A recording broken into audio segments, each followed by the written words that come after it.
Let's generate a strong intention to understand reality, to make our lives meaningful, and to free ourselves from the bonds of ignorance.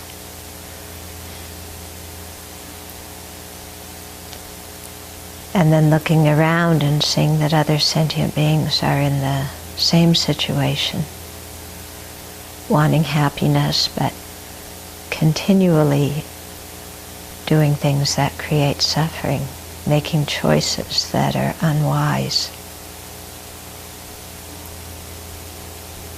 Then let's generate a strong determination ourselves to make wise choices, to practice the path, to actualize the path, for the purpose of leading others on the path to freedom, to full enlightenment. And so that's our long-term motivation for what we're doing this evening.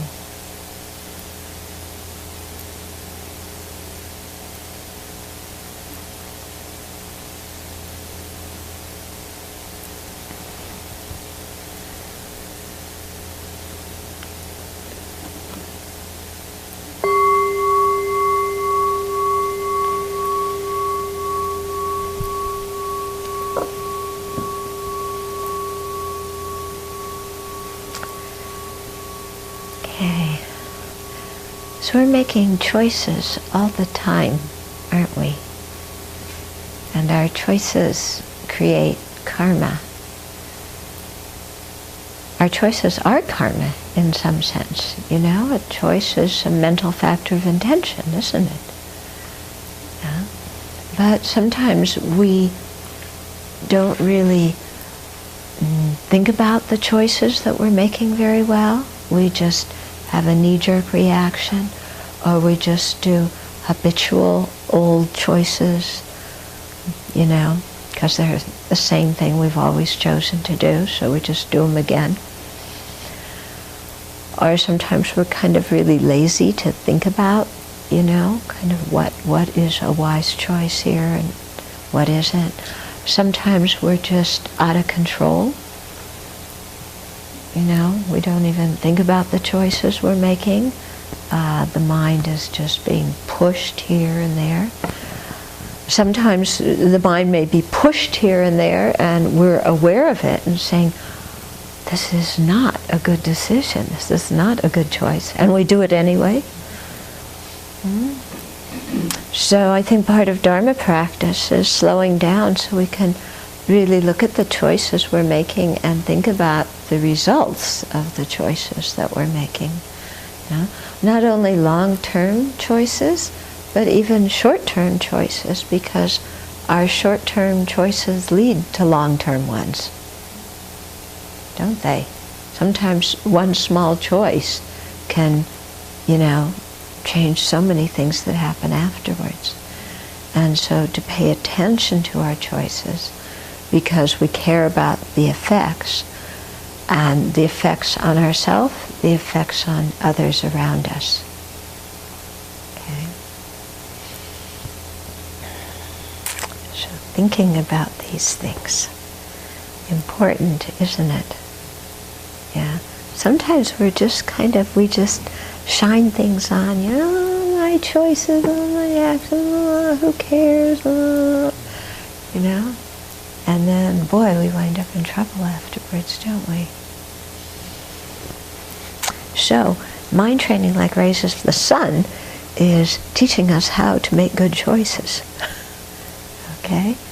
And to make good choices, we have to learn to think properly and to differentiate what's virtuous, what's non-virtuous. Okay? And we have to know how to create virtuous states of mind, you know, how to cultivate them. Yeah? And then we also need to know specific things, guidelines, what to do and what not to do. And that's one thing about the section that we're on right now in the thought training. We're talking about the commitments of thought training, and then the next section after that is the precepts of thought training. And a lot of these are just very short instructions, you know, do this and don't do that. Okay? And it's very helpful, you know, even for those of us who don't like people to tell us what to do. You know, we're very funny. We don't want anybody to tell us what to do. But then when people don't tell us what to do, we feel very lost, and we say, I need some structure. Tell me how I'm supposed to put this into practice.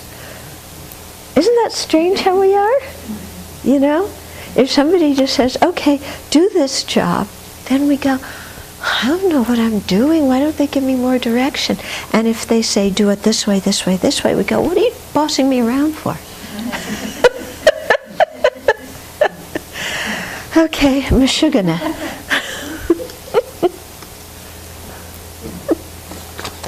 It's Meshuggah, isn't it? Totally Meshuggah. You know what Meshuggah means? It's Yiddish for crazy.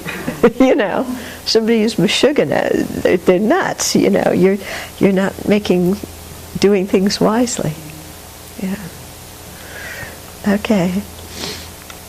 So that's what we're like, aren't we? You know? Okay, so now we're on the section called The Irreversible Commitments of Mind Training, and it has two parts: the explanation of what appears in the text in verse and of what appears in the text as maxims. So first, what appears in the text in verse. Okay, so I guess this is how the text is written in Tibetan. Okay, so here it's giving us some instructions: do this and don't do that. So you blame Nam Kapel if you don't want to be bossed around, huh? Don't blame me.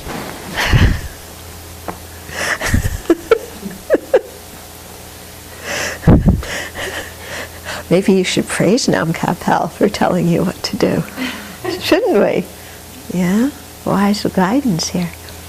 So he says, always train in the 3 great points. Always train in the 3 great points. Okay. So he says these are as follows. Okay, mind training that is not contradictory to the commitments. Okay, so mind training that doesn't transgress our commitments, our pledges. Okay, mind training which is not led astray, and mind training which is impartial. Okay, so he describes them. Firstly, we should never act in contradiction to the practices common to all vehicles, saying there's no harm in this because I'm training the mind, when we break some minor commitment, claiming that nothing else is required of us as a follower of the mind training. Okay, so this is the mind training of not transgressing the pledges, you know, the 3 important points. Don't transgress the pledges. Okay, so we should never act in contradiction to the practices in common to all the vehicles. In other words, to the refuge guidelines, the 5 precepts, the monastic precepts, the basic general practices, the 10 non-virtues.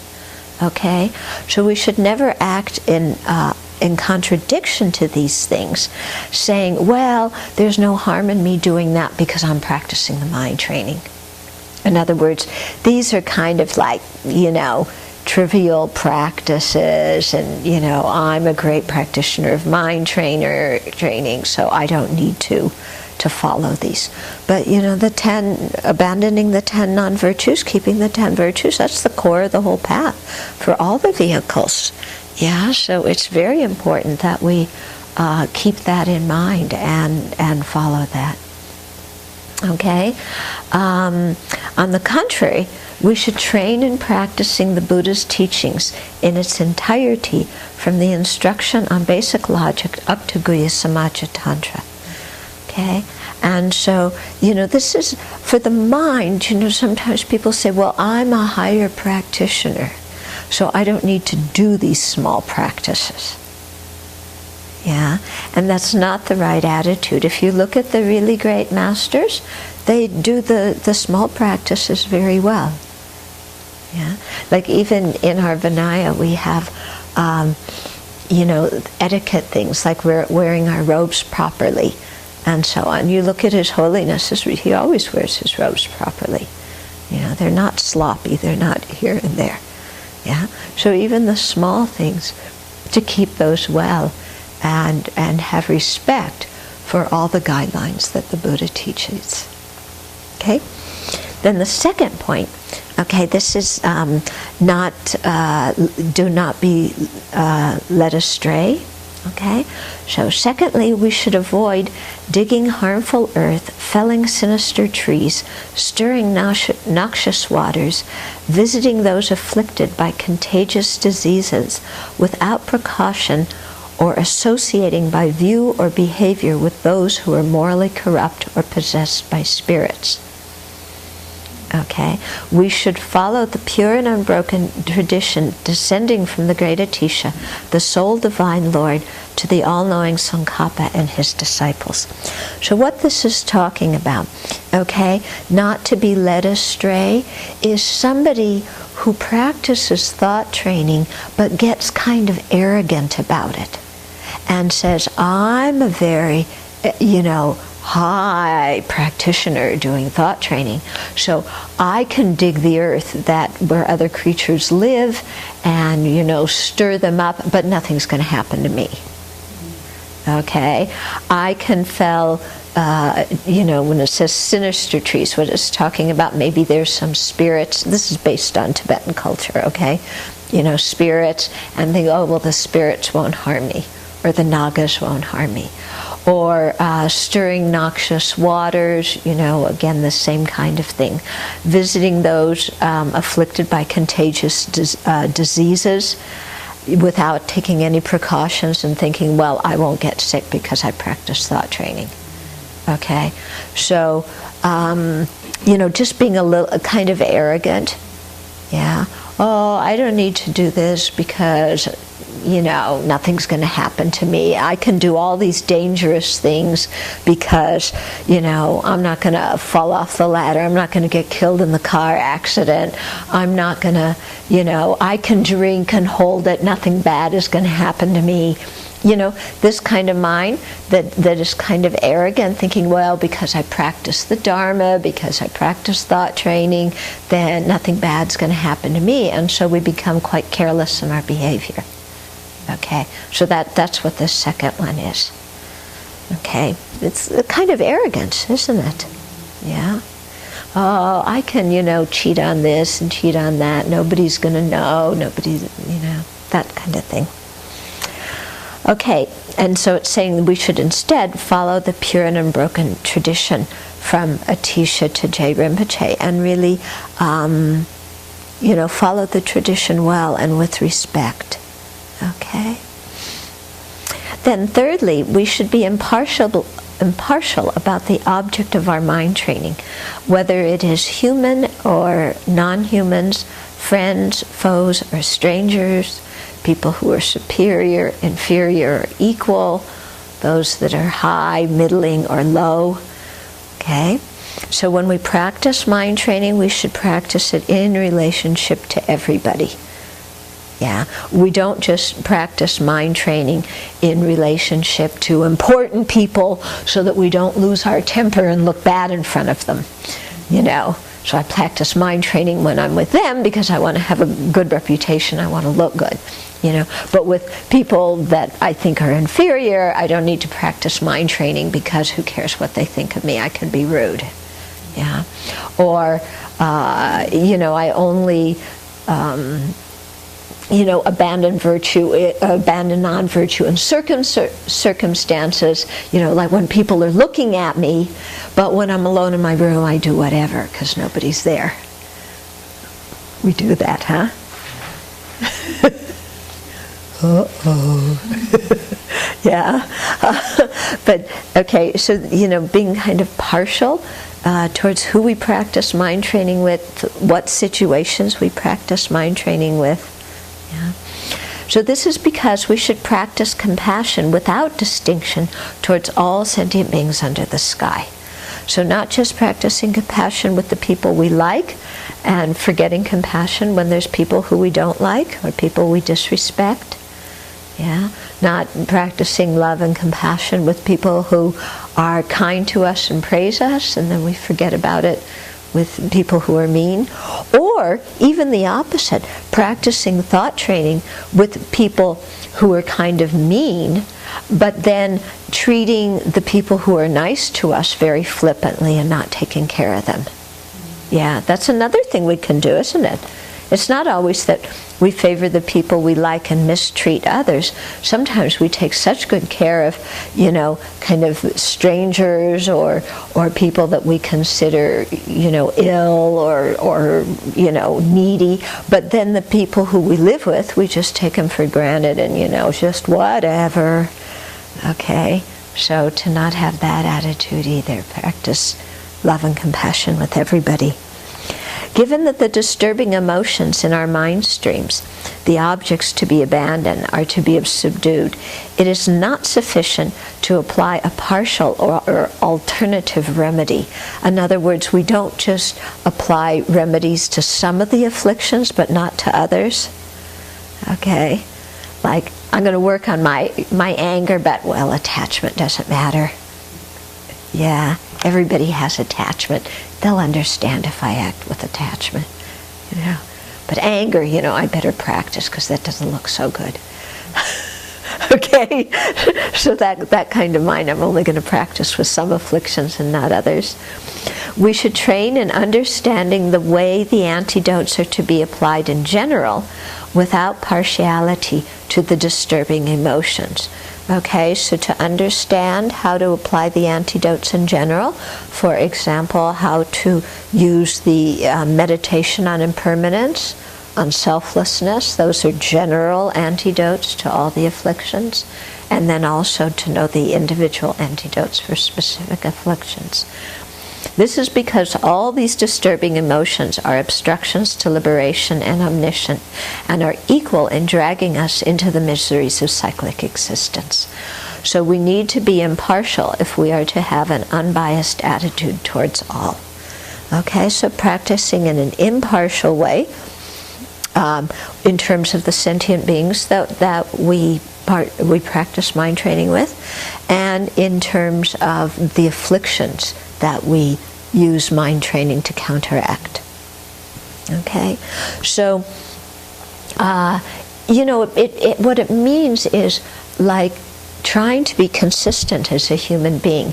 It's not that we're polite with important people, but impolite with people that we consider inferior. Yeah. Or that we put on a good appearance for, benefactors, and then we say whatever to, other people. So really trying to act in an equal, practice in an equal way towards everybody. So not just towards human beings, but also towards animals and insects. To be kind to all of our animal friends and our insect friends as well. Okay, now the text goes on to the second one. The text says, engage vigorously in forceful cultivation and abandonment. Okay, now we hear forceful and we go, oh, tension, stress, forceful cultivation, forceful abandonment. That's not what it means, Okay. Okay. In general, we are not supposed to employ force towards human or non-human beings because it will provoke their anger. Right? Yeah, when we act. Here, force means, I think, aggressively. Instead of maybe forcefully. We want to practice forcefully for cultivation and abandonment, but when force goes into aggression, okay, so if we act aggressively, forcefully in that way towards human beings, it provokes their anger. Yeah, then we wind up with difficult relationships. And then also with non-human beings, so we provoke their anger, then people or the non-human beings also, then they hold a grudge against us. Okay, then they harm us in this life, or maybe in a future life we're brought together in such a way that they inflict harm on us then because of our behavior towards them now. Okay, they might harm us this life, future lives, as well as in the intermediate state. Yeah, so just being aware of, how we treat other beings, and that it's going to provoke a reaction. And sometimes we're so surprised when other people are upset with us. Yeah, kind of, what did I do? And, oblivious that maybe, we acted in an inconsiderate way, or we were backbiting, or we weren't very reliable, or something like that. Okay? Or we were angersome. We dumped on them, we let our anger out, then we're wondering why they're in a bad mood towards us, or why they hold a grudge towards us. Okay? Amongst human beings, we should not behave forcefully towards those who have been kind to us, or even towards our relatives and servants. Otherwise, the help they have previously given us will become worthless and a cause for anger. So, I think what it means here, not being aggressive towards those who have been kind to us, towards relatives, towards those who help us. Otherwise, the previous help they have given us will become worthless. I don't think it means that it's worthless, but they may come to regret the help that they gave us. And that's not very good for their minds. Okay? And then the previous help that they gave us might even become a cause of anger for them, because they regret it, and and so I was such a fool for helping so-and-so. And, then when other people think like that, then they destroy their merit. Okay, towards whom then should we be forceful? So if we're not going to be forceful and aggressive towards sentient beings, then what are we going to be forceful and aggressive towards? In general, all the faults of cyclic existence arise from their origin: karma, or actions, and disturbing emotions. And actions, or karma, are produced because of disturbing emotions. So if we're going to be forceful, if we're going to point the finger and say, get out of here, that's what we should point the finger towards, is the disturbing emotions. Because they're what create the karma, which lead to the dukkha.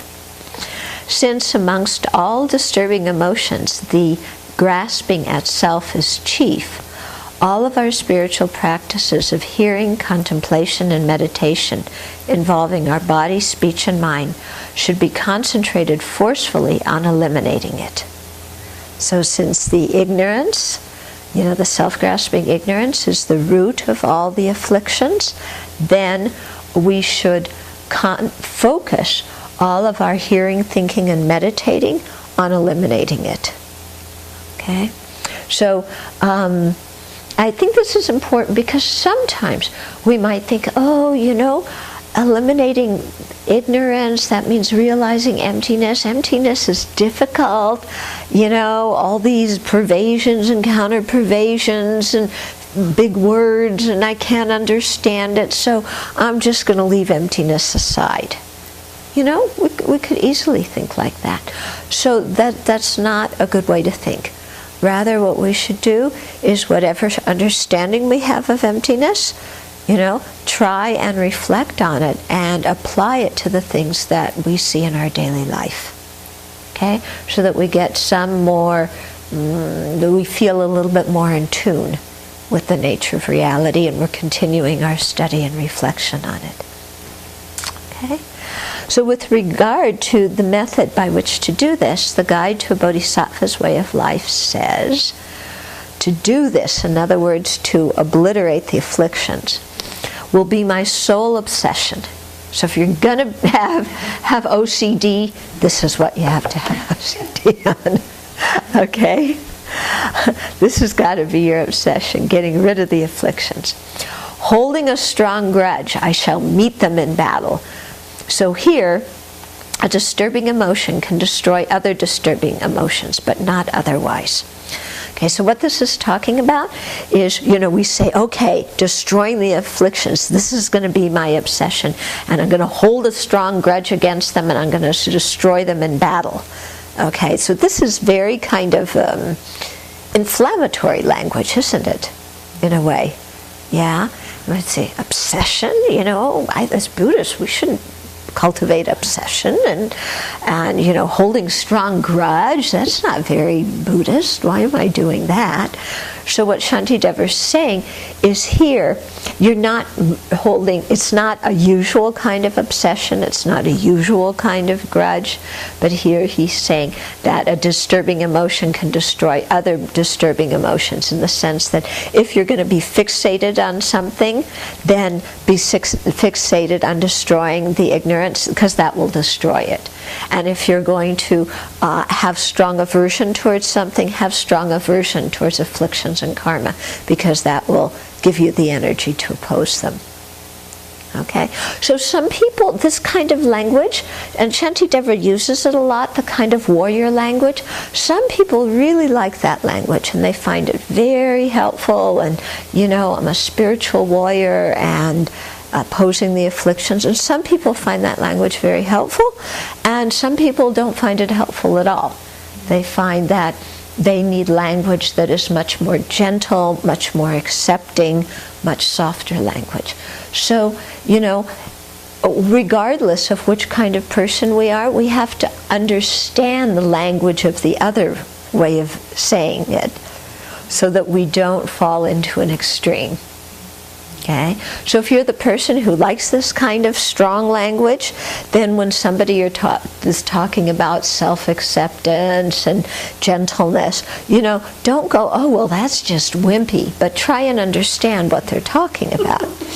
And similarly, if you're the person who likes the softer language about acceptance and being gentle with yourself and being kind to yourself, then when somebody else is saying, you know, I'm going to be a warrior and smash my afflictions, you know, don't get upset with them, because that's the way that it makes, you know, that works for them.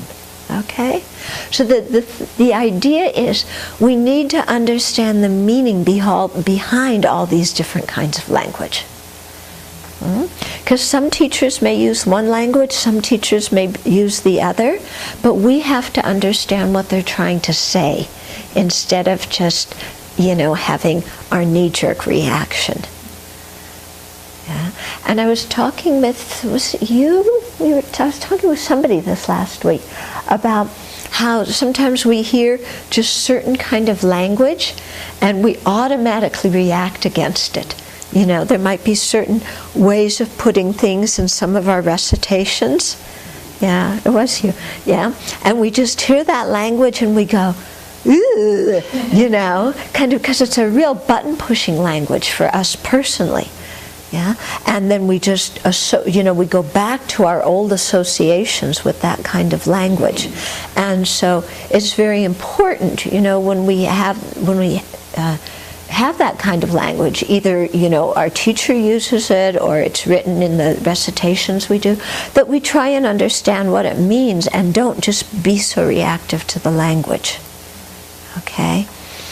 Yeah, because sometimes, you know, I mean, I've seen it in myself. I'll take the language just the way I always have, and then, you know, like, okay, like, you know, self-centeredness is, you know, our worst enemy.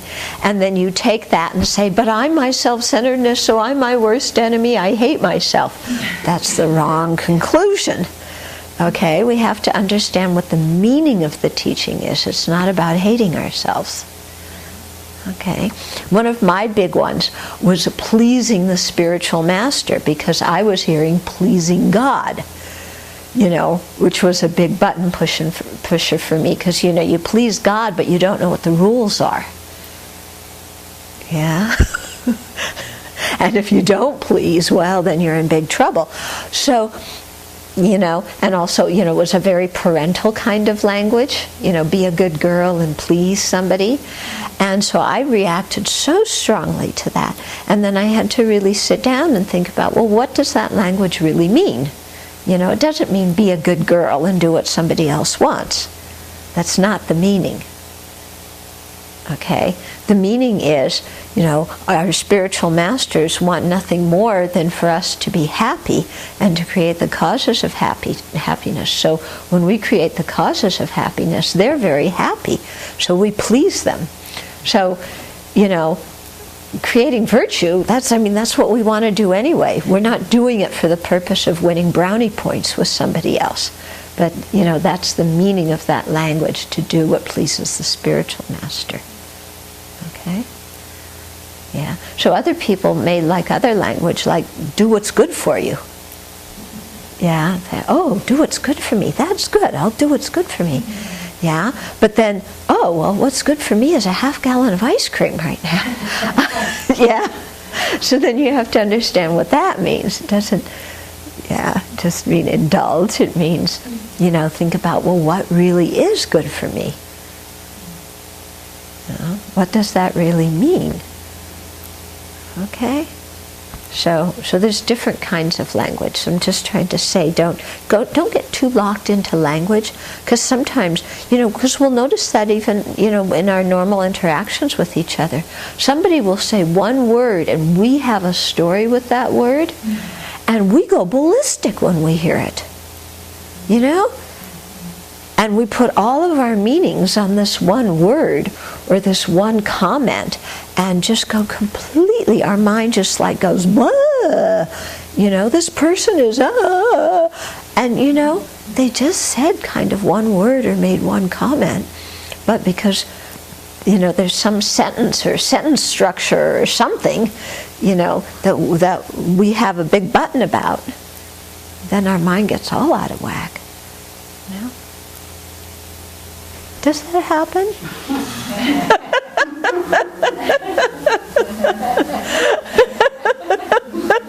Oh, you do it? Really? Nobody else here does. Oh. I think they do. Yeah, I don't think you are either. You're just truthful about it. Okay, Shantideva continues. It would be better for me to be burned, to have my head cut off and be killed, than ever bowing down to my enemies, the ubiquitous disturbing emotions. Okay, so that's pretty forceful. It would be better for me to be burned, to have my head cut off and be killed, than to ever bow down to my enemies, the ubiquitous disturbing emotions. So that it doesn't, what that mean, it doesn't mean that every time you say a mean word to somebody, you should, go cut off your head, okay? Or think, I deserve to die rather than criticize this person, That's not the meaning of this. But what Shantideva is saying is, when we really see that the disturbing emotions, the afflictions, are the real thing that creates unhappiness for ourselves and others, then we should have some energy and we should stand up to them, instead of just succumbing to them and, I've got to be compassionate to the afflictions, something like that.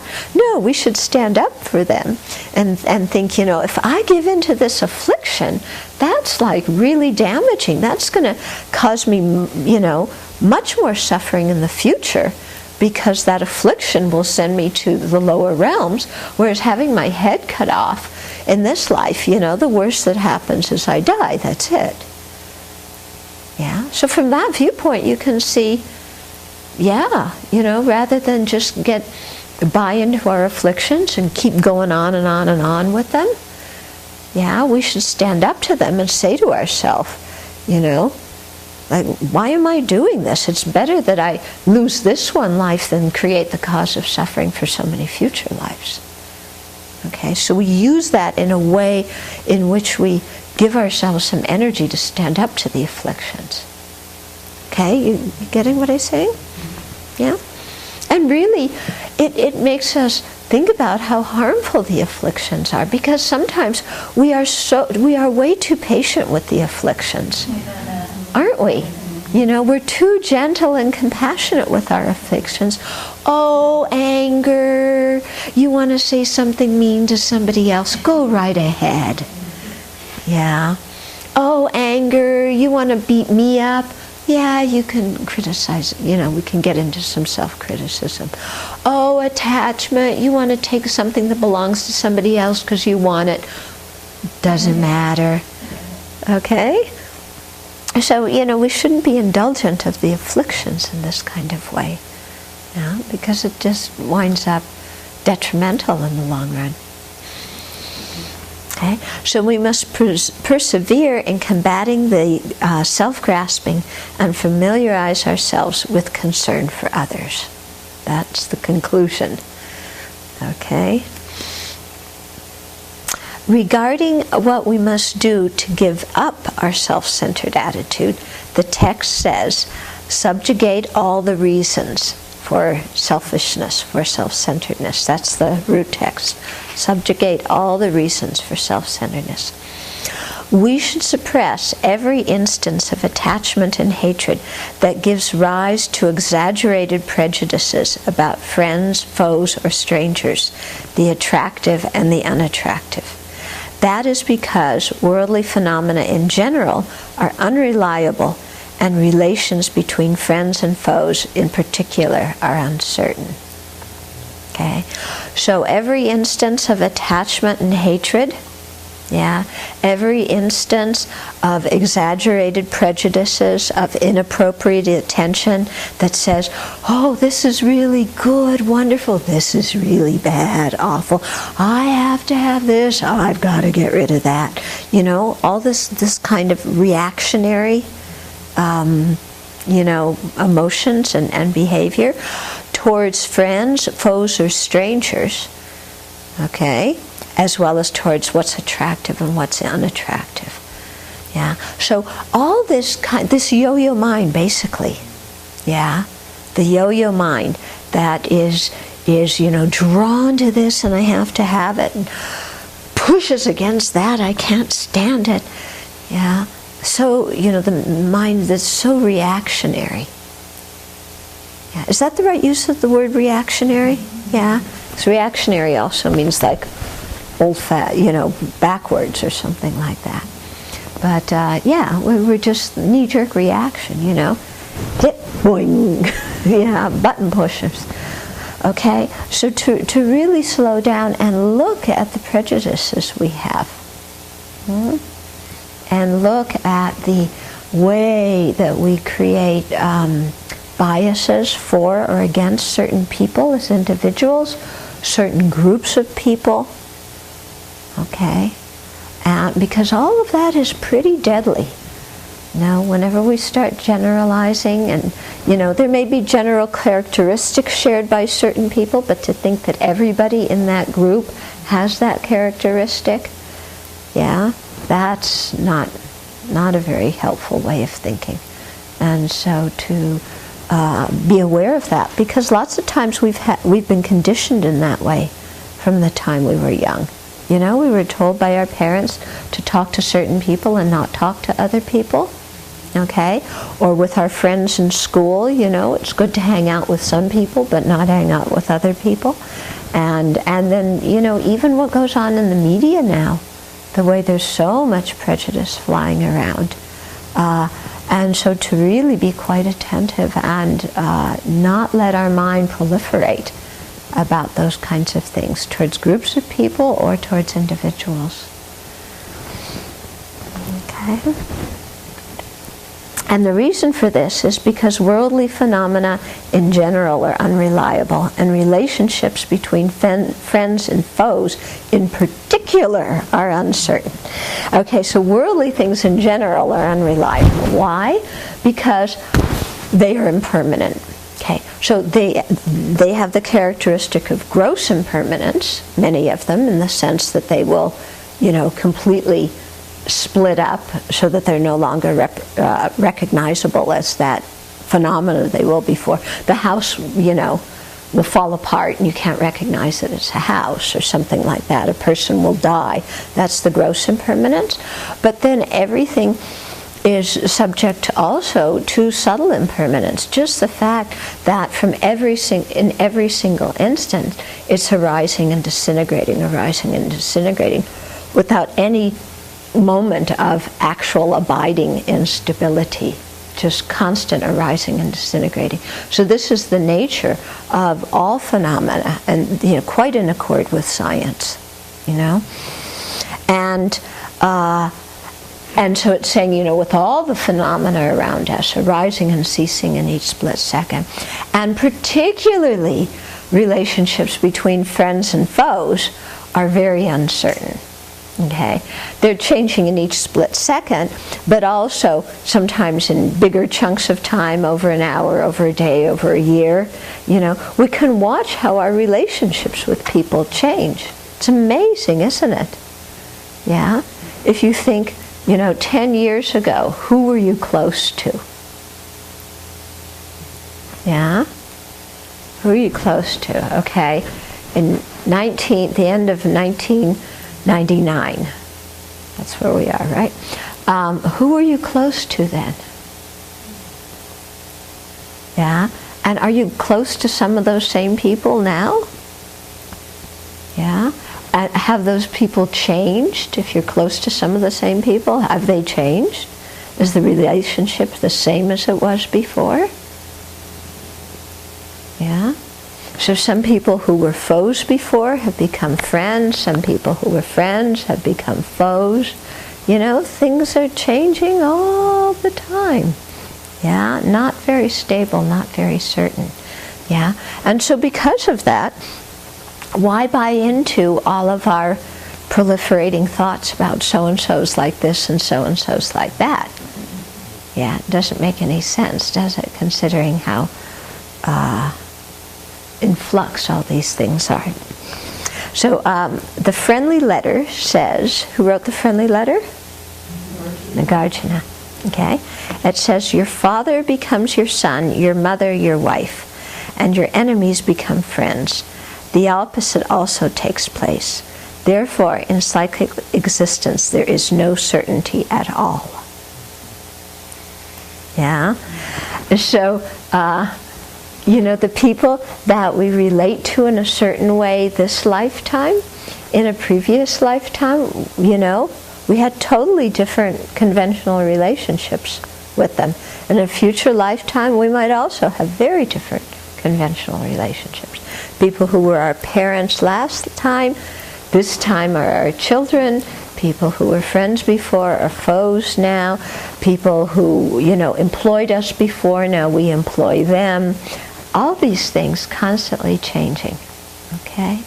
And so for that reason, to kind of latch on to certain people and say, but these people are, more this, that, or the other thing than anybody else, doesn't make much sense.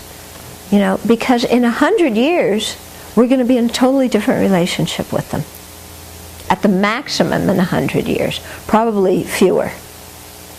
Yeah? Because I doubt any of us will be alive in 100 years. Yeah? And so, then all the relationships, the people that we're so close to now, we may not even know. We may have one kind of relationship with them now. Maybe next lifetime, I don't know. How will we meet? And, what kind of relationships will we have? And so for this reason, not to get too locked into, but this person is, so meaningful in this way, or this person is so awful, because it's just all going to change, isn't it? Yeah, people, none of these things have any essence. People don't have fixed, concrete personalities, do they? Yeah? So we might say, oh, but I love their personality. Well, they're not going to have that personality for so long. Even in this life, people don't have a consistent personality, do they? Yeah? Or the relationship we're in with them this life. Next life, we may be born 10 bazillion universes away. Yeah? Not even know them. Yeah? And if you look, you can see a person is just merely labeled in dependence upon whatever aggregates are there. There's nothing there inside of a person that is some kind of, ultimate personality or soul or something that they really are. Yeah, it's all just changing. and that also means we can all become Buddhas. But it's a good reason not to grasp. Okay. There's also a saying, construct a fort where the danger is greatest. In other words, yeah, relating this to the previous thing, of not, how we should suppress every instance of attachment and aversion and bias and things like that. So construct the fort where the danger is greatest. So where you have the greatest bias, the greatest anger, the greatest attachment, work on those things first. Yeah, and I think that's very important in our practice to really know, what are the areas that are the biggest problems for us, and work on those. What are the behaviors that are really the most detrimental? Yeah, what are the emotions that really, sway us in a bad way most strongly? And so to know that and really work with those things instead of obsessing about, small things. We'll get to the small things, but it's more worthwhile if we work with the big things. Okay, so it is necessary to meditate on the factors which cause your spiritual practice to decline. And the text says, train consistently to deal with difficult situations. Okay, so that's the instruction, so that we will meditate on the factors which can cause our spiritual practice to decline, which are difficult situations, right? Difficult situations that provoke difficult emotions, that provoke unwholesome behavior. Yeah, so train consistently to deal with these difficult situations. So then the text lists 5 kinds of difficult situations. There's probably more, but we'll just talk about 5 right now.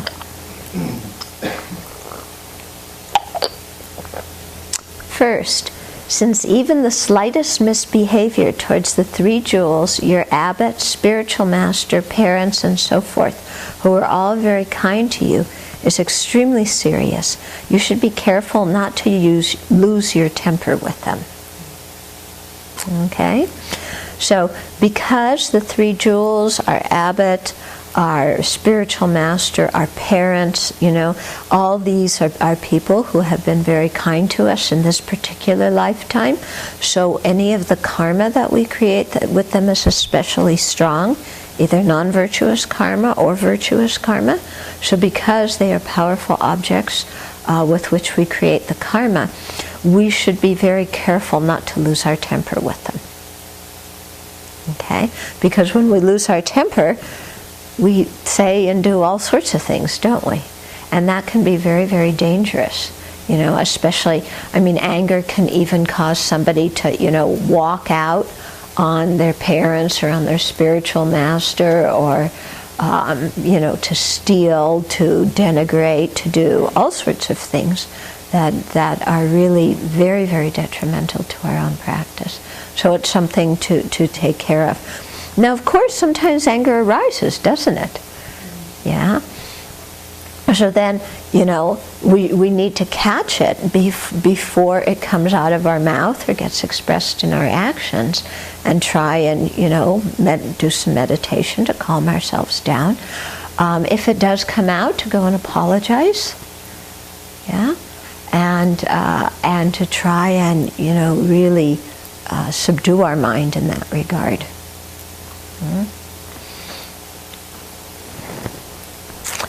Okay, secondly, as there are many opportunities for disturbing emotions to arise in relation to members of your family, because you live with them all the time, this requires special training.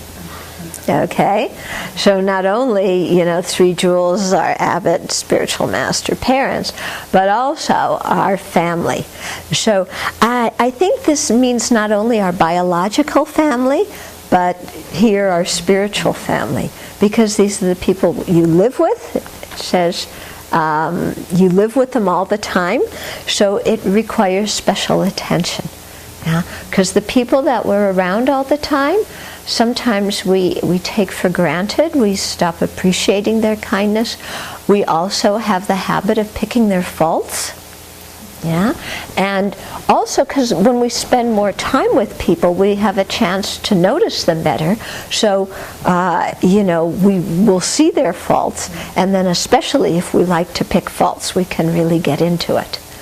Okay, and then when we pick faults with our family, either our biological family or our spiritual family, then we tend to be putting them down, so we do things that are not very nice. Then we also gossip about them behind their back, and we tell other people stories about them, and then we create factions, the people who are on my side and the people who are on their side. Yeah, and then, the whole thing becomes very, very polarized. Yeah. I was just reading an article about somebody was saying that they work for a business, and one of the principles, if you're going to get hired by that, is that no gossip is tolerated in the office. Yeah, and this person was saying, wow, that's, I've never heard that being, kind of something that was said in the hiring process, the interview process. No gossip is tolerated, and that, and she said it makes working there actually quite a joy. Yeah? Because nobody's going to talk about you behind your back, and if they do, then somebody's going to call them on it. Yeah, and so then you also, yeah. So, to not kind of gossip behind people's backs. Sometimes we might need to exchange information so that people know what's going on with somebody so that we can help, but that's quite different, I think, than gossiping. Yeah, and putting people down, creating factions. Yeah. Okay, we have I didn't get through all 5 of the difficulties, but I thought maybe I should leave some time for questions. Do you have any? Mm-hmm. A couple of us had to clear up. You mentioned one of the sayings last week was when you're checking in to see what your progress is, there are 2 sources. One is outside of yourself and one inside of yourself. And so the question came back. Then what about your teacher? Wouldn't their reflections on your progress be more important than your own observations of your progress? Oh, okay. So when we were talking last week about the 2 witnesses, yeah, the internal witness that evaluates our progress and the external witness, and that the internal witness is the most important. And so your question is, well, what about the feedback from our teacher? Yeah, how does that fit? So I think that's quite important, because our teacher often sees things in us that we can't see in ourselves. Yeah, but we should also, not just take what the teacher says and go, okay, that's more true than my own internal feeling. Okay, we need to develop some ability to think about what our teacher says and to see what that means in terms of our own practice. What I'm saying is, we don't give up our own wisdom. Okay, so let's think of some kind of example. So our teacher may say,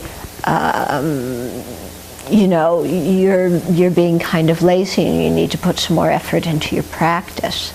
Yeah, it would be helpful to put more effort into your practice, okay? So then we have to look inside and say, okay, am I lazy?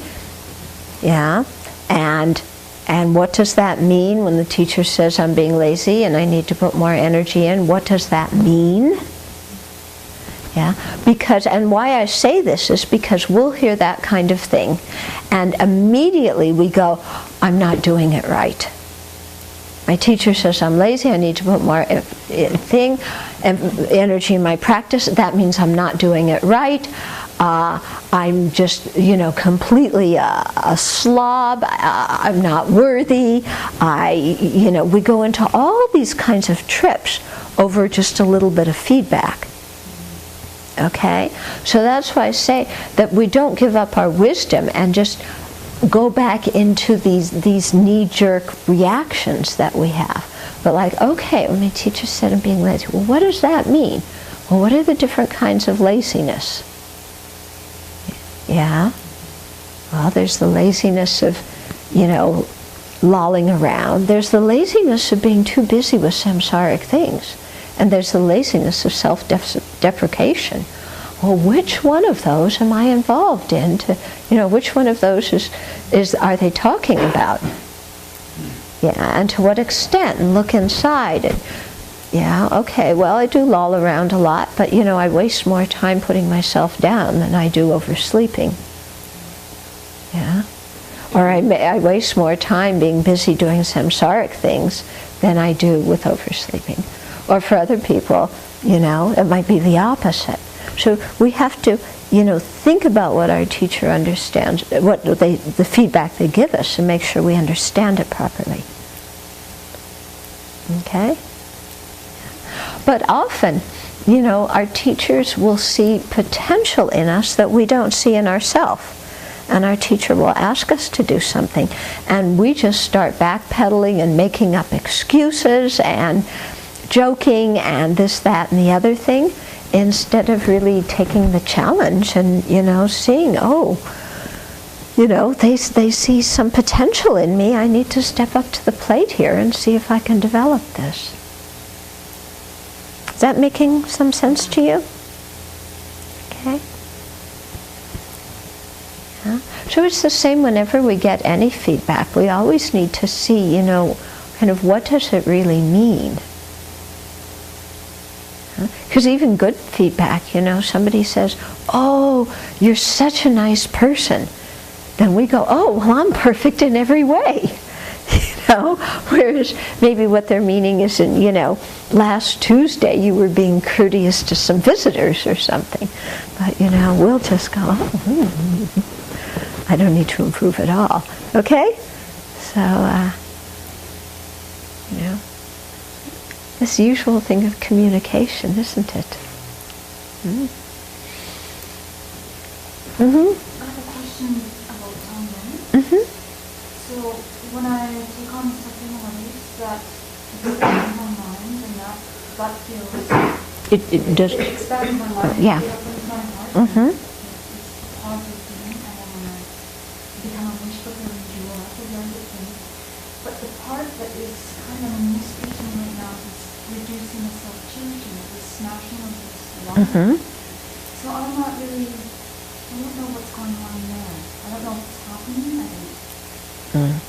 Okay, so you're saying that when you do the taking and giving meditation, taking on other sentient beings' suffering expands your mind, and is very good. And becoming a wish-fulfilling gem and giving them happiness feels very good. But smashing your self-centered thought is a big puzzle to you. Well, maybe you have to think about what your self-centered thought is, and how it comes up, and how it makes a mess in your life. Yeah? So that you can really see clearly what the self-centered thought is, so that you want to destroy it.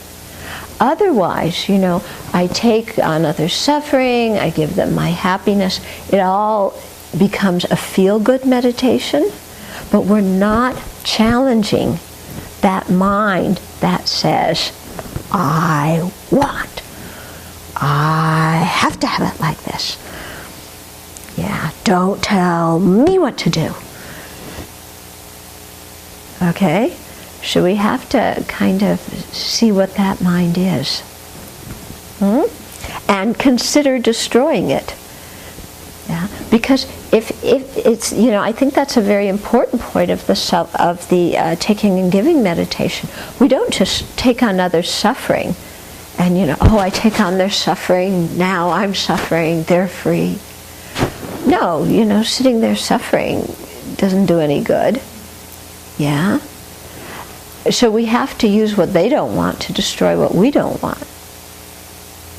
They're suffering to destroy our afflictions, our self-centeredness. So we have to really have a strong intention to destroy our self-centeredness. Huh? And normally we don't have a very strong intention to destroy it. We have a very strong intention to preserve it. And we will often sometimes even use the Dharma in ways, that preserve our self-centeredness. Yeah? So we have to, really see it and want to oppose it. But this is a process. It doesn't mean that we, should get all uptight every time, I do one small self-centered thing thinking I'm a failure. Yeah, this is a process.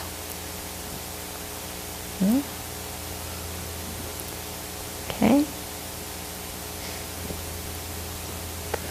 It's so interesting saying things to you people, because some of you are so different, and if I say one thing to you, I'm afraid somebody else is going to misinterpret it. And if I say something to that person, I'm afraid you're going to misinterpret it.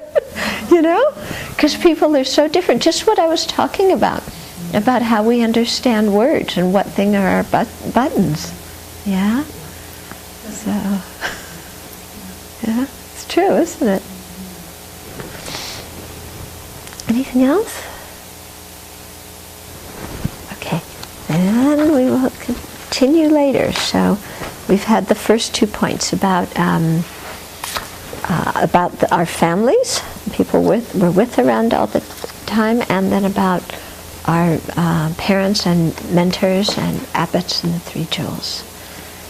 Okay, and everything else. So, review these teachings in between sessions and then try and put them into practice, in your day as much as you can. So it might be good if we all thought of one behavior that we really want to work on. Yeah, think of one physical and verbal behavior we want to work on, and then look at what the mind behind that is, and make it, kind of work on that mind too, because it's not just a question of changing the outer behavior, it's a question of changing the inner mind. And so think of maybe something that you really want to work on, and then, inside and outside, and then see how the thought training practice can be used to help us do that.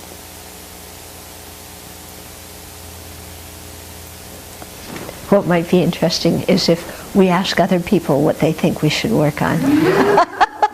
Woo! Yeah? But it could be very interesting. Yeah.